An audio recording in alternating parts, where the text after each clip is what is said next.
So how did you end up at Old Duff? Man, I ended up at All Deaf. I actually ended up at All Deaf through, I want to say Tahir. I want to say Tahir threw me the ooh early on because Tahir actually worked. Tahir actually worked for the company as far as on some like day-to-day shit. Gotcha. He didn't work, but he also worked he also worked on the talent side. Like the people who actually worked for the company on some day-to-day shit was Pat, Kev on stage, Meg, Tahir, Trevor Wallace. A lot of people not familiar with Trevor Wallace. Trevor Wallace is Yeah, I know who he is. he blew on the white side, crazy. Yeah. TikTok. Yeah, I've seen him. He blew on the white side, crazy. Trevor Wallace. Who else was a part of it? The Doughboy. the guy who looks like Mario Chalmers. Doughboy who? The black DZ, right? Oh, DZ worked as a cameraman. DZ worked as a cameraman. DZ, fuck, I said Doughboy. Who else I'm missing out? Teddy, no? Teddy didn't, but Teddy didn't, but Teddy did. They love Teddy so much that they just paid Teddy to come to work. That's crazy. Yeah, wow. No, like Russ legit loved Teddy. He loved Doughboy as well, but like he loved Teddy. That nigga Teddy is funny as fuck. Oh, Teddy funny as fuck. I just like a lot of people don't know that. Like, ask Teddy. I discovered Teddy. What? Really? Yes, I'm the first. I always say this joke. I told Teddy I'm gonna say it to the day that I die, even when we be in person and around new niggas who don't know us. I discovered Teddy, bro. It's like out here, out in LA, back before the internet. Like I came out here 2010. This is before like Instagram and like social media popped off. So like back in those days, you had to really just be funny. Like you had to do the old traditional way, was like going to open mics, being funny, like really grind. Like you had to grind, like you had to have talent type shit. You feel me? And so like that was the name of the game. It was like, nigga, you had to literally leave your house at like 3 PM and like get to the open mics to sign your name and like start the open mics. Like open mics would start from like 3 to midnight. And you just be out grinding, nigga, like going from mic to mic, going to all different parts of the city. And so like it was a specific mic called Santa Monica. It was a Santa Monica open mic. And they used to have an open mic every Saturday.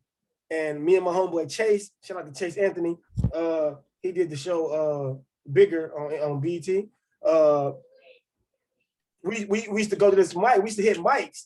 And like you could tell, it's like hooping or like basketball, or like you could tell when a nigga nice. Mm-hmm. You know what I'm saying? Like even if you know what I'm saying, you go somewhere. Yeah, like even when you go somewhere, you could just tell a nigga nice. You feel me? Just like off of one jump shot type shit. You can be like, yeah, that nigga nice. Mm-hmm. And so like I got that. Like I could tell if a nigga nice or not. And so we was just at the open mic, and Teddy was young, nigga. Teddy was probably like 18. Was he still big? Yeah, Teddy was always big.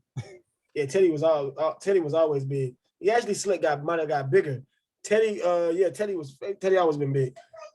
Teddy came in, nigga. Teddy came with his family though, on some like naive shit. Like his mom, everybody came in the open mic. Like you don't do that shit at open mics. Like open mics, nigga, is like the training grounds. It's like, nigga, you don't bring your mama to practice. You feel me? So it's like, yeah, so like his mom came and everything. And I remember seeing him. I'm like, yeah, this nigga funny. I was telling Chase, like, yo, this nigga funny. After the mic, I told him, like, yo, nigga, hang out with us. Like, nigga, like, you know what I'm saying? Just ride with us to open mic, all these open mics and shit. He was like, oh, for real? All right, man, bet. But the nigga was mad young. He was still in school. And so, you know, cut to like, he finally graduated. He called me and he was hanging out. And then he found his way, man. But Teddy used to be dumb shy. You talk about shy? Teddy is nowhere near where he was at now. Wow. Teddy, he didn't smoke. He didn't drink. He didn't do none of that. Christian clean cut. One of the fat boys with a lot of baby face on his face type shit. Got you. Wow. Yeah, man. Shout out to Teddy Ray, man. I love that nigga, man. He came a long way. He's a star, though, dog. Why did he leave ADD? Why do a lot of niggas leave ADD and then business, man? It's business. Cameos and shit. Like business, man. It's the paper, man. It's like why every nigga say he in a bad deal. Niggas get in bad deals, and then it's the label, man. It's the label. It's the label, though, dog. I'm being honest, bro. It's like, you know, Because I mean, with anything, if you're not doing it yourself, you're not getting what you're worth. Mm-hmm. So like, if you're not doing Good that shit point. yourself, you're not getting it. You're not getting what you're worth. You feel me? It's always a nigga getting more than you, and when you're going through another entity, even with basketball players. You think if the Lakers gave LeBron 80, you think you know how much they making, nigga? I can get this nigga 80 million, nigga. OD. Yeah, nigga, it's like nigga, the football players just now getting, and if they can give a nigga 200 million, how much am I making, nigga? Facts. You feel me? So that's how it is. And then it's personable. It's like the entertainment side is more intimate than like the football and the sports side. It's like you take that shit to heart, and niggas is emotional, so your emotions get tied in that shit. And it jades you from the reality of the business, and it jades you from being strategic. So that's how a lot of niggas crash out. Even niggas who get in bad deals, a lot of niggas crash out emotionally. It's like you get emotional, and then you rage out, you lash out, and then you crash because like even with like the comedian Monique, it's like she lashed out, and it's like that scare away other niggas who want to do business with you. It's like, nigga, I don't know if you're gonna lash out on me if something might not feel right with you. You feel me? And it's like you gotta internalize that shit. You gotta keep that shit a beam unless you got 100% leverage. You feel me? It's like until you get your leverage, you gotta bite shit. And that's what goes back to me telling y'all, like, niggas, when niggas get on, they shit on the niggas who shitted on them. It's like, nigga, you shitted on me and you gave me bad deals. I subjected myself. I did all this. You made a lot of money off of me. And now when I got my leverage, it's like, nigga, no, I'm gonna shit on you. You feel me? Yeah, that's how niggas, Damn, that's really cutthroat out there, man. What? This shit cutthroat business, man. I be having to tell niggas every day, bro. Like you got to remove your emotions. That's the thing that's the number one hindrance in niggas making it. They get emotionally tied, and then they lash out, and then they crash out. You lash out emotionally because of something somebody might did you wrong, or even like I tell you, business. You feel like you didn't get what you was worth, and you made them this whoop-de-whoop. And it's just like, nigga, if you don't have the leverage, you're never gonna get the best deal. It's like, nigga, it's like y'all Knicks fans, or y'all pretty much y'all up to date with the Nets. So you feel me? It's like, nigga, it's like the nigga Brown. The nigga who, the third nigga who we be hustling, but it's like if he be like, nigga, I want 200 million, nigga, because I had 10 steals. I averaged 10 steals a game. It's like, nigga, you not KD or Kyrie. Shut the fuck up. Hell no. You don't got the leverage to say anything, nigga. You gonna take this. Facts. Or you can get replaced. Or better yet, go, nigga, go see if you can find a better deal. And 9 times out of 10, you can't. So that's why niggas double back and like, oh, damn, because it's like, nigga, you can't find another platform right now because you didn't have the leverage to have your own platform off of the platform. So it's like, nigga, this is the biggest platform. They got 4 million subscribers and growing. You feel me? So it's like, nigga, if you don't got 4 million, if you don't got 6 to 10, nigga, it's like, nigga, what? You're not Kev on stage. Exactly. And that's the only person he did it correctly. But Kev did it correctly, though. He was there for a long, he grinded, he was there for a long time. He leveraged himself out. He leveraged himself with the followers and from ADD, and then transitioned to his own platform. Mm-hmm. Yeah. But it was all about leverage. Kevin, like, nigga, you gonna go through the bad deals, or you gonna go through the emotional feeling like I'm way more, I'm way, I'm producing way more, whoop-de-whoop. But it's like, nigga, if you don't really got the leverage realistically, nigga, it's all about strategy. Yeah, and there's probably some people like, well, I know what he's getting paid, and I feel like I'm worth. Oh yeah, you see that too. You see that too. But then, I'm a sports guy, bro. So I relate a lot of shit back to sports. It's like, nigga, when you in the locker room, it's like, nigga, if you really was in the league, you can't get mad because KD getting 200 and you only coming in as a rookie and you hooping in as a rookie. But now you can't be like, nigga, I want what KD got. And it's other niggas in the locker room. It's other niggas in the locker room. It's like, and like I tell niggas too, it's like, nigga, we all in the league. Don't get it fucked up. It's just like, niggas is just shining. Niggas is just more hotter right now. Like Kev on stage is just more hotter. Tony is more hotter. Like these niggas is hot right now. It's their season. But don't get it fucked up, nigga. I'm in the league too. You feel me? It's just like them niggas is just the stars right now. So it's just like, you just gotta, You still gotta be nice to be a role player in the league. You still gotta be nice just to get on the fucking court. Like the nigga on the Knicks who nobody know will bust your ass. The practice squad, G League. Like, you know what I'm saying? The Knicks might be garbage getting ran through. Nigga might not win a game, but nigga, the Knicks will go to LA Fitness League and dominate that bitch. You hear me? OD. You feel me? It's like, nigga, don't get it fucked up. Like, it's cool to make jokes and be a part of the shit. Like, yeah, y'all trash, whoopie whoop. But don't get it fucked up when it come down to it, nigga. He'll bust your shit. That's a fact. Yeah, nigga. Get your ass 100, nigga. So, at what point in your career were you led to All Duff? Like, this was like it's early, dumb early, bro. Like, how old are you? 2000. I moved to LA. I'm 36, bro. I moved to LA when I was 24. Yeah, I moved to LA when I was 24. I probably got with ADD probably like when I was 27, 26. Early. Yeah, I've been on that early. What were you doing at that point in your life? Stand up. I was just grinding stand up, bro. When I came out to LA, I was grinding stand up. Yeah, I came to ADD early, bro, because Kev on stage wasn't even the man. Nigga, the man at the time when I first came to ADD, it was it wasn't Jason Reasons. It was Spoken Reasons. Oh, okay. Spoken was the first guy. Spoken was the first investment as far as what Russ. Cause see, we would be way bigger, and like everybody would be way more popping if Russ didn't leave. When Russ left, it fucked up everything. But now we got what I'm saying, it's under new management type shit, new owners. So hopefully these owners is kind of like, they black people. Cause see, Russ was gonna make this shit like Revolt. You feel me? Russ got a different mindset. Vision. His vision and his format and his formula is like, cause Russ been there. You know what I'm saying? Like, nigga, his brother is his brother is Run, nigga. Like, you feel me? Like, he was with. You feel me? Like, nigga, he been around paper. LL Cool J, nigga. You know what I'm saying? Like, Queens Def Jam, nigga.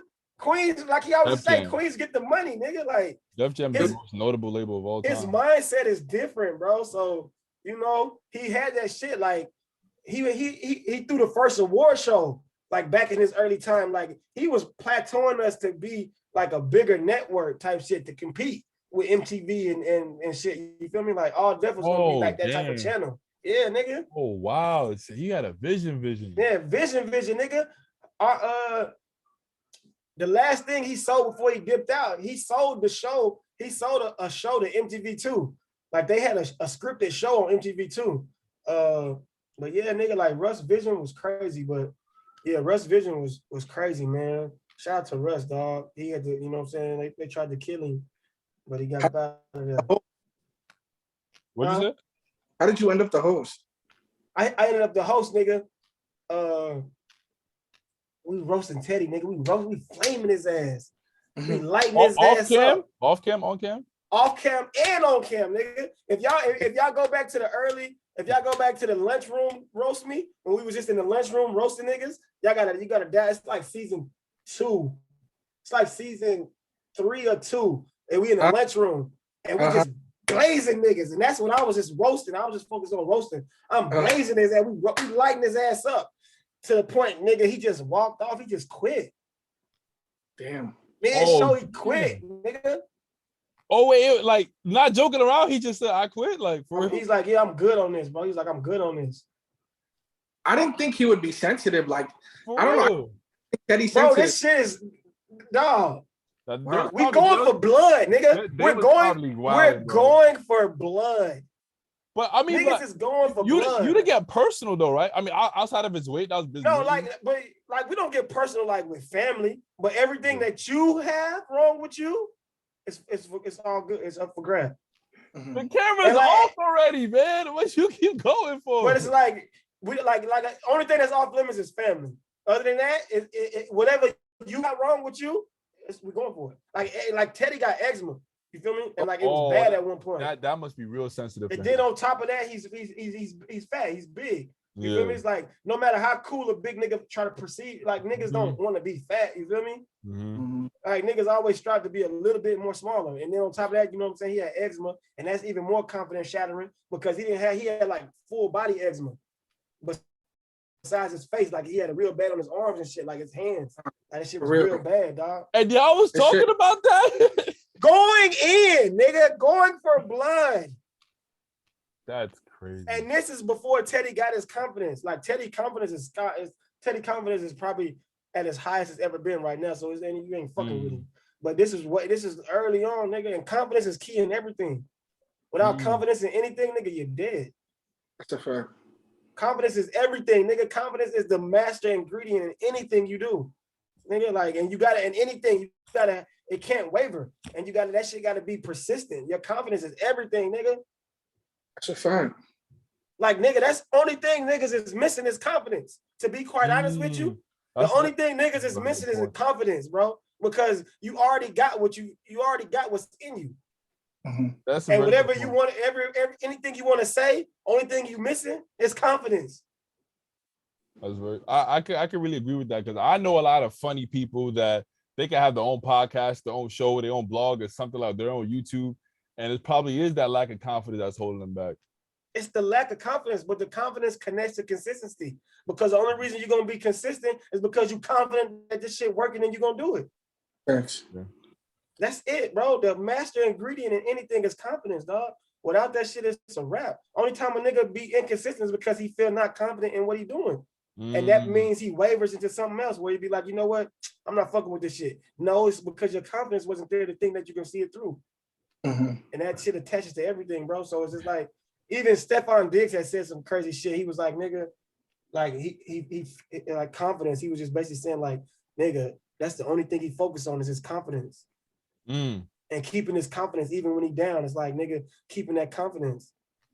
Yeah, it's hard to see for a lot of people. It's hard to see the long game, because especially in a world that's so predicated on the short-term success, like a lot of these things that people, like their dreams take years to accomplish. And if you don't see, it's like, even like 3 years in, you might not even see the kind of results that you want, and you grinding every day.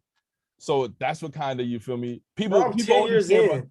I'm 10 years into this shit, dog. And it's just like, nigga, I'm not even really at a major cusp. It's like, nigga, this ain't wilding out. This is it's still a cult. Like I say, it's still a cult following type shit.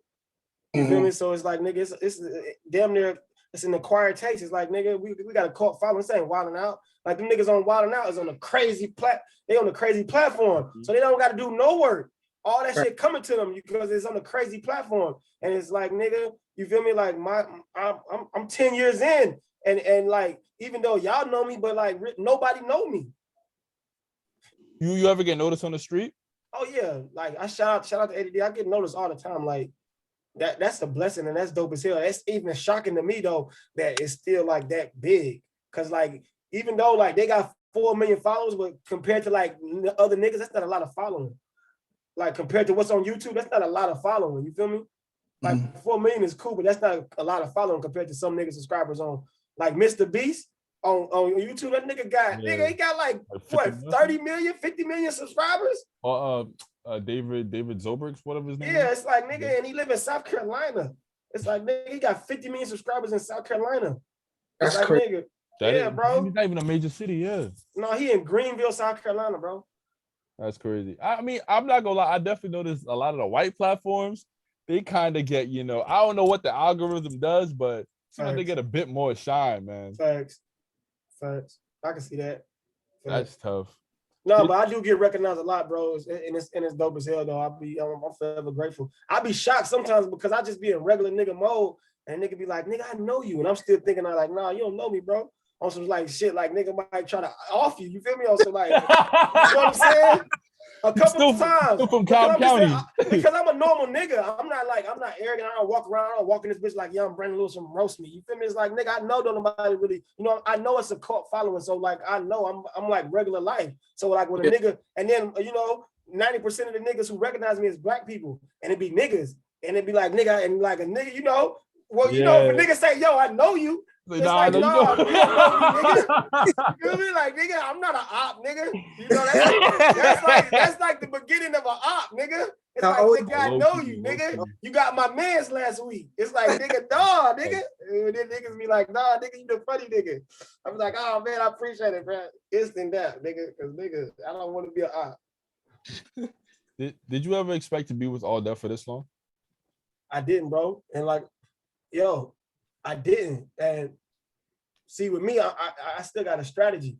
And like I was telling y'all, just with the emotions, you gotta preserve that shit. Like I went through the same emotions. Like I went through the same emotions every nigga that crashed out did. Like I feel like I should be getting paid more. I feel like this and that. But it's like strategically, nigga, you gotta look at the bigger platform. Right now, I can't just be like, yo, fuck roast me, fuck ADD on some emotional shit because I feel like I'm worth something else, even though you're supposed to feel your worth, but it's like you gotta be strategic.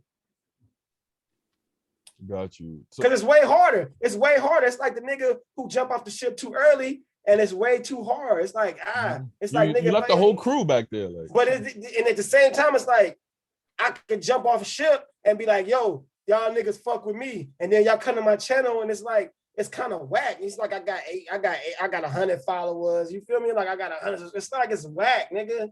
It's like, yo, like don't subject your people to that. You feel me? Like think it through, nigga. Niggas like people like full rooms. Like if you get invited somewhere, niggas like it packed. No matter how much they might hate lines, niggas like it packed. Mm-hmm. You feel me? Like if a nigga invite you somewhere and that shit packed, you might be annoyed that you had to wait in line, but you like, yo, this shit lit. Mm-hmm. Or if you turn around, you be like, yo, that shit was too packed. That's not a negative. When a nigga be like, yo, the club was too packed. That's not a negative. It's like, damn, nigga, that's lit, boy. Mm-hmm. Yeah. What would you say, like, what's like your next big thing beyond like ADD? Like, what's the highest you want to reach? Do you want to do like you said earlier, like movies, MTV? Do you want to do sitcoms? Like where do you want to go? Yeah, I want to do. See the formula. The formula hasn't wavered really as far as just like the formula for stand up for comedians or the formula that I follow. It never wavered. It altered a little bit, but it didn't really waver. So with anything, like okay, not with anything, but the formula for a stand up comedian is get on a sitcom or a major movie. And then you revert it back to stand up, and then you just repeat the process. So, like, if you look at every successful comedian, they came from some sitcom that was successful, then they went to stand up, and then after that, after you become successful on that sitcom, you can transit or movie, you can transition to whatever, but you gotta be successful first in stand up. And then that stand-up funny, and then your confidence and your funny, and then your experience in stand-up levels you to being sitcom ready. So like, let's say Jamie Foxx. Jamie Foxx always been a stand-up. You feel me? He funny. He popped in Living Color, and Living Color popped him. Then his stand-up popped him again, and then he popped to the Jamie Foxx show. Then from the Jamie Foxx show, he was like, fuck that. I'm not going back to stand-up. I'm going to movies. Mm-hmm. Then the movies popped him, and then he was like, I'm not going back to anything else. I'm going to music. But you didn't fuck with him until stand-up. Yeah. You feel me? Like stand-up made you fuck with him. And then after that, because like a lot of people don't even know he was a stand-up at this point because he's so far removed from that shit. But stand-up was what got him hot. He didn't come in the game as an actor. He didn't come in the game as a musician. He came in the game what got him hot, and then he transitioned to whatever. You feel me? And so the formula is always the formula. Kevin Hart kept the formula. He kept the formula original. Now, he grinded too. He grinded, but he kept the formula original. Like he would do a tour, do a hot movie, do a tour, do a hot movie, do a tour, do a hot movie. But see that algorithm, that rhythm right there, had you be like, oh shit, he grabbed the new fans from the movie back to the stand-up. Then go to the movie, back to the stand-up, because the stand-up is the breadwinner. Like you make your most consistent money as far as being on stage. Like you make your bulk of money in movies and like in other shit. But like you make your consistent money stand up. Like once you hot in stand up, you can work the rest of your life. Okay. Even before Kevin Hart did the movies, I seen him do the podcast with Matt Barnes and Steven Jackson. Oh yeah, that was he was on it, and he was talking about he was grinding with stand up for years before he ever touched the movie. Yeah, nigga. And then like he got like a few sitcoms, but they didn't really do much. They didn't pop. And then he make a few like cameo appearances on movies. Yeah. But then he hit the hot movie, and then that's the grind. That's the way. That's the blueprint. That's the route. You feel me? Like it altered a little bit because of social media. So now I don't necessarily have to wait on Hollywood. I could just create my own hot following or my own hot buzz through social media. like i.e. Desi Banks and Country Wayne, they mastered that shit as far as like taking advantage of their social media platform, and then now they transition into stand-up. Like they mastered that shortcut. But see, they took the shortcut, but see, it's gonna hurt them in the long run because it's almost like Fetty Wap. It's like nigga blew, but nigga, he wasn't ready. But you can't knock him for blowing, but you just wasn't ready. You feel me? It's like you can't cheat stand-up. Like this shit take years to get good at. It take years to get an hour worth of material. So it's like, yeah, I can sell the tickets, but I can't double back. Or I can sell the tickets, but I'm not funny. I'm open mic funny. See, it's levels to funny. It's like you got an open mic funny, then you got, okay, this nigga funny. Then you got, oh, this nigga funny. Then you got, oh yeah, this nigga's a headliner. It's levels to this shit, but you know, people don't see that. All you see is the headliner. You know what I'm saying? Only thing the fans see is the headliner. You just see the finished product. And see, that's the only fucked up thing about the social media shit is that these niggas is selling out the rooms, but they haven't put the work in on the stage. And the thing about the stage, you can't cheat the stage. Like I can't say cut. I can't be like, hold up, y'all wait, let me go back and think about this. I can't keep pulling out a piece of paper. There's no getting around work ethic, man. It's no getting around it. Yo, that stage ain't no hoe, bro. That's why at first it was hot, and then niggas went to like boxing. Niggas went to all that other goofy shit. Like a lot of social media niggas was doing a stand up. Like everybody like come see me live, and then they found out that shit was hard. Then they was like, oh nigga, let me bring a whole sketch on stage, or let me go to boxing, or let me start doing other goofy shit because they trying to cheat the fact that it's hard. And then, you know, you can't knock a promoter. I've seen a few social media heads do that too. They would go like, they would put on their flyer like, I'm doing stand up, but then, you know, just slowly but surely you stop seeing that. Yeah, it's over. Yeah, that shit hard, boy. This shit hard as fuck, dog. And it's not even like to say it, but this shit is hard, bro, because there's no cheating it. Like there's no fast forwarding this shit. Like it take time. And the crazy thing is, the only way you get good at this shit is getting on stage. And you got to get on stage a lot. And I mean a lot, nigga. Like I did over 1,000 open mics, bro, in my career. I done did a lot of stages, bro. And I'm still not good all the way, nigga. I'm still not at my level. Because I'm still at another level I got to get funny. Because the thing about stand-up, the only way we get good is in front of live audiences. Like I can practice this shit all day in my head, but y'all tell me what's funny. You feel me? Like I can have a joke, but then y'all gonna tell me where the punchline is at. Y'all gonna tell me like, then after the punchline, it come to like the way I say it. Like even with Kevin Hart, he mastered that tone of like, wait, no, oh, like that's an art. Delivery, that's his delivery. That's his tone. That's his ad lib type shit. You feel me? Like that's his you know when rappers got their ad lib signature. Yeah, signature. Yeah. Interesting. It's an art form, bro, and it's one of the hardest art forms. So you being a comedian and this being an art form, do you get offended when somebody just wakes up one day and I want to be a comedian and thinks it's that easy? Do you guys get offended at that? I don't. I love it because I know how hard it is. I love it. I tell all my homies know, I like seeing a nigga die on stage, like getting booed or like just not going good, because I know how hard it is. And it's like, nigga, I told you. In my mind, I'm like, nigga, I told you because you think this shit's sweet. And you know the crazy thing is, I don't knock it, but like, we got the hardest art form and we got the most disrespected, because as a comedian, just as a regular civilian, like people, just regular people, y'all, not even y'all, because y'all in the entertainment field, but it's like regular people would see us and be like, what the fuck you focusing for? Like, they be like, what the fuck is you focused for? Just go be goofy. They'll be like, what you gotta practice for, nigga? Just go say some shit. What you need a mental space for, nigga? Like, all you doing is telling jokes.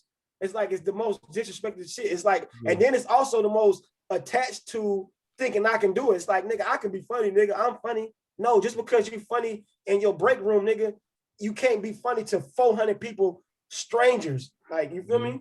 Like, in my position, the host And the feature got the hardest position because y'all didn't come to see me. So like right now, I'm on the road with Affion Crockett. They didn't come to see me. So like I'm telling y'all, I'm making a room full of 400 people laugh, strangers who didn't come to see me, who don't give a fuck about me at this time in the day. They came to see Affion. So it's like, nigga, I got the hardest job to make them laugh. Yeah. Because the headliner, you're like, oh shit, I came to see him. So when you see Affion Crockett, you excited, you relaxed, you ready to receive the laughter. With me, it's like, hurry up to Affion. Yeah, like you know, in those situations, like you just kind of like, you know, like, all right, like I'm the time filler, bro. Yeah, I guess I'll sit through it. Yeah, I'll sit through it. Yeah. You know what I'm saying? And it's like at that point, you know, you waiting on your drinks, you waiting on your girl or your homie to come in from the car. You like feel me? Paying attention, like yeah, it's like, nigga, I got the hardest job, bro. This shit hard, dog. That's why, and then this is the golden rule too. A lot of people, this is what going back to like the social media people see, like it's a golden rule in comedy. When you the headliner or you the person, basically the headliner or the person they paid to see, you got 10 minutes. The first 10 minutes, you can say anything. The first 10 minutes, I can say knock knock joke, and y'all niggas will fall out because y'all still in awe that I'm really here. So it's like the first 10 minutes you were like, oh shit, like damn, Kevin Hart is really here. But then after the 10 minutes, like come minute 30, because a headliner, when you're a headliner, you're obligated to do an hour on stage. Like contractually, you got to do an hour on stage. And that's so, tough. Yeah, nigga, that's tough. So come minute 30, it's like, what the fuck is he talking about? It's only so many times you can ask me questions as an audience. Like, it's only so many times I could be like, have you ever left out? You ever seen that? Don't you hate it when? Don't you hate it when? You ever see black people? I can't do that for an hour. Wow. Just because comedy is a conversation. And so within a conversation, you don't want to hear that shit for an hour. You don't want to hear a nigga keep asking you questions for an hour. You feel me? On some like, it's not an interview, like yeah, exactly. It's not an interview, nigga. I pay for you to make me laugh, nigga. Stop asking me questions. Make me laugh, nigga. So what are some tips that you would give to a host to be a good host? To be a good host, man, you gotta have energy, because your job is to set it up for everybody else. You are basically the showrunner, the show conductor, the circus act. You know, you lead in everything. So it's your job to first have energy, because you're setting it up to make it easy for everybody else. So that you the first person they're gonna see, and you the last person they're gonna see. So my job as a host is to come in with great energy, then be funny, so the audience trusts me. So then you gotta trust me. You gotta be like, okay, he's funny, because comedy is life and it's a conversation. So the audience is asking questions, but y'all just laughing. It's like, first, is this nigga funny? Okay. Oh no, first is do I like you? It's instant judgment. Like it's first is do I like you? And that goes with your energy. When you have great energy is contagious. So energy, you automatically be like, you know what? You might not like a nigga, but I like his energy, so that make you like him. You feel me? Because you like, you know what I'm saying? His jokes might have been whack, but I like his energy. So it's like, so his jokes end up being cool. You know what I'm saying? And so you gotta have energy, then you gotta have likability. Then after likability and energy kind of go hand in hand. Then you gotta have confidence, because you're the first out there, and you out there, and sometimes niggas don't come to see the host. You feel me? So it's like you gotta have confidence to be like, if you see 5 niggas over here not laughing, not to waver and not to focus on them, you gotta still focus on the whole audience. So you gotta have the confidence. And then after that, you just gotta be funny and just know how to keep the show going. You gotta know the highs and lows of the show. You gotta know how to keep it going. You gotta know how to, maybe if this nigga did bad, I gotta pick it up and do some more jokes to bring the energy back up and then bring it out. Or if this nigga did good, I don't need to say nothing, but y'all ready to keep the show going? All right, come on, you know what I'm saying? Because sometimes a host can come out and ruin the show, because he can be like, a nigga could just did good, then he come out and try to ride his wave and crash. It's like, damn, you could have just kept the show going, bro, because we already know you, we already like you, we already gonna keep seeing you. So you don't gotta worry about trying to make the audience like you more, because they gonna see you the whole show. So there's really levels to this shit. I had to learn this shit the hard. I'm still learning as I'm growing, because like I said, I'm still on the road with Affion, so I'm still learning little nuances about being a better opener. And it's just like levels, and you think you're ready, but you're not. And then it go to levels of like funny. It's like you could be comedy club funny, but then you might not be arena funny. Might not be theater funny because it's a bigger room. So the same joke that might be funny in the comedy club might not be funny in the arena. It might not be funny in the theater because it's a bigger room. So it's like a nigga don't give a fuck how your day felt in the arena. You feel me? It's like we in the fucking Madison Square Garden. I don't give a fuck about how this nigga day went. Get to the joke. But then if I'm in a small intimate comedy club with 300 people, I can tell you how my day went, and y'all can have a conversation. Yeah. So, what do you think? What do you think are some of the best ways to let your personality shine through? Mine is energy, man. When I'm high on my energy, you can't fuck with me. And then my likability is already there. So it's like when I'm high on my level of energy, I can't be fucked with. How do you keep your energy so high? It's just that it's a mindset, but it's a confidence. Go back to the confidence. You just got to be confident. This is a mindset of just blacking out and just like, I don't give a fuck how y'all feel. I don't give a fuck if y'all might feel my energy may be too high for you, because that can alter your energy too. When somebody don't react to your energy, it can dip your energy down. It's like if niggas in this bitch high, it's like if you walk in the room and everybody high, it's like, you get like, niggas be like, chill. You feel me? Like we faded, my nigga. Like you too high right now. You feel me? But if you own that, it's like, nigga, fuck y'all high, nigga. I'm happy. I'm hot right now. You feel me? But then that make the high niggas be like, they start laughing like, damn, man, funny, goofy ass nigga, man. As long as you own it, I've realized that just the life in general, like own who you are, whoever you are, own it. Don't try to be something that you're not. Don't try to, shy away from who you really are. Just own it. You must be Jamaican. How you know? You got some Jamaican in you? What'd you say? You got Jamaican in you? Do I have a Jamaican name? No, you got Jamaican in you, or like some island? No. My parents are Jamaican. Yeah, I figured that. Yes, you Jamaican. How'd you know? Jamaican, nigga, because you said really. So out at you. When you said really, that shit was Jamaican like a motherfucker. When I said really? Yeah, you said really. That's how the way Jamaicans say really is just like a dead giveaway. So you think I have an accent? You slightly do. I've heard that before, but I don't really. But see, I've traveled a lot and I've experienced a lot, so I know. That's why I knew just when you said really that you got Jamaican. Wait, how did I say really? You said it like a Jamaican would say really. You know how Jamaicans say really, nigga. They just be like, I don't know. It's like weird. I can't do the accent for real. So I can't do the accent really. I can't really do the Jamaican really, but I could just identify it. It's almost like when you tell a Baltimore nigga to say two. He's going to tell him himself. That's so bad. I hate that. Like there's like 80 O's in that. Yes, word, bro. A Baltimore nigga can be discreet all he wants until you tell him to say two. Or you. When a nigga or you. Absolutely. He gonna tell on himself. You feel me?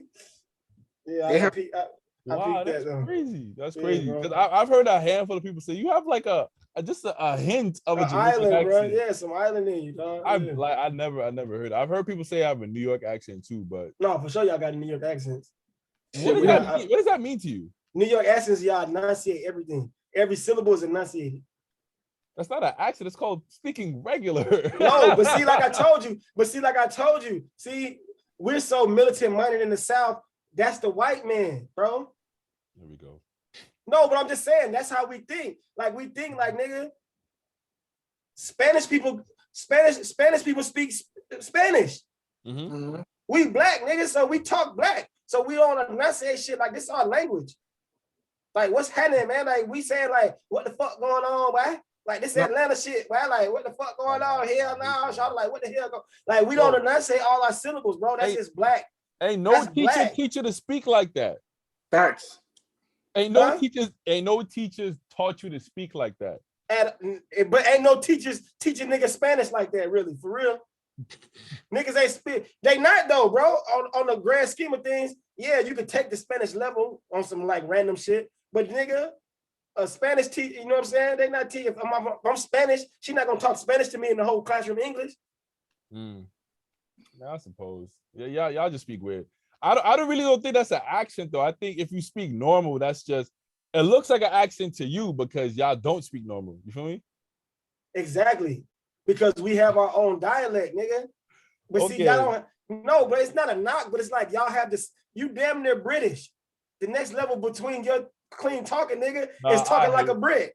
I hate the British too. When What's next after that, nigga? What's the original white man? The British, nigga. Facts, am I not facts or not? It's like, nigga, it's just like any conquered land, nigga. You was conquered, bro. You don't really supposed to talk like that, nigga. It's like niggas in Haiti speak French. They not supposed to speak French, but they was conquered by the French, nigga. Good point. Okay. I see. Yeah, bro. It's not a knock, and see, black people got to get out that mindset of thinking like, it's not a knock that you saying that. I don't take it in offense, but it's like, nigga, we were conquered, nigga. So you talk like the white man. That's what I'm trying to tell y'all. That's how we think in the South. We was conquered people. We stolen people. So we talking like these crackers. When we don't supposed to talk, we don't even know how we supposed to talk, but we picked up our own shit. So like we roll with that shit. You feel me? Just like with soul food. The origin of soul food was nigga that gave us the slop and the trash, and we made that shit gold, nigga. Yeah, so you know what I'm saying? It's just that's what I tell niggas, bro. You just gotta come to the South, man, and just feel love, nigga. Feel the love from the black people, man.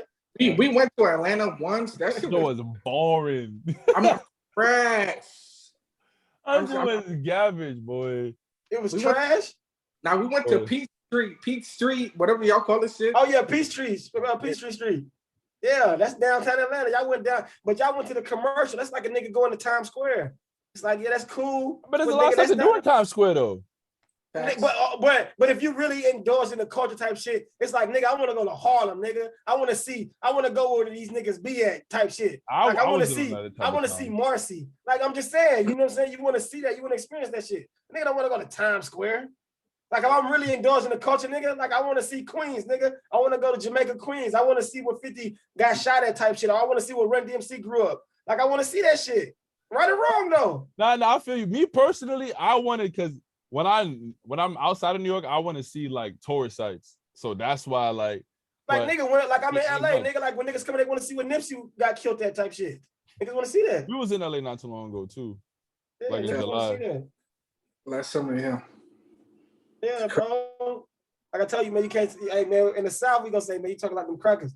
You were not saying too many words, man. You talking like the white man who stole you, man. That white man stole you. Ridiculed. It's not ridiculed, but it's like you gotta understand. See, we got our own language. See, the white man came. He don't know what I'm talking about when I start talking fast, and I talk with another nigga from Atlanta. He don't know what I said. Honestly, a lot of it, I can't really catch on. I gotta ask y'all to repeat sometimes. Exactly. Like if I'm really talking to another nigga from Atlanta, we can say like I can say like a few words and I already know what he's talking about. That's kind of. He could be like he could say a nigga got shot around the corner. In a few words, he can be like, hey, boy, that boy got hit around the corner, boy. And I could be like, hell yeah. Don't go around there, type shit. And then I already know, like, I can decode that. So slang, basically. It's slang though. It is slang, but it's like our own language. I hear you. Yeah. It's pretty weird, but and then I could be like, and then even if you hear a nigga be like, you know what I'm saying, I was going down the street, then you know what I'm saying, whoopty whoop, whoopty whoop, whoopty whoop, like whoopty whoop, it's mean it's a whole bunch of other bullshit that's irrelevant. That's crazy. What? What are you talking? That's a lot of whoopty. Exactly. Like no, but I could be like, look, I could be like, yeah, man. So Shada came around the corner, he hit his ass, and another nigga came around the corner, he was like, woody whoop, woody woody whoop, and all that's irrelevant. You feel me? All that what that nigga said is irrelevant, and then he was like, man, fuck that nigga bitch. And that's why he got beat up. He got beat up because he said, fuck that nigga bitch. And his ass was goddamn should have been talking about some other bullshit. Waiting for the punchline. Like us, and when we be like, you know what I'm saying? Like this, that, and the third, X, Y, and Z. Right. But you already know what I'm on. You know what I'm saying? You know what I'm talking about. But see, like I say, it's a mentality. We always go back to like, we don't want to talk like the white man. Like I can enunciate when it's time to. Like just with any nigga who can, I can straighten up when the white man come in type shit, or if I'm in a room full of white people, I can enunciate and say my words correctly. But you know, I don't want to. I got fuck y'all. Fuck these crackers. Like they don't own us. They steal from us, nigga. Like fuck them. I feel you.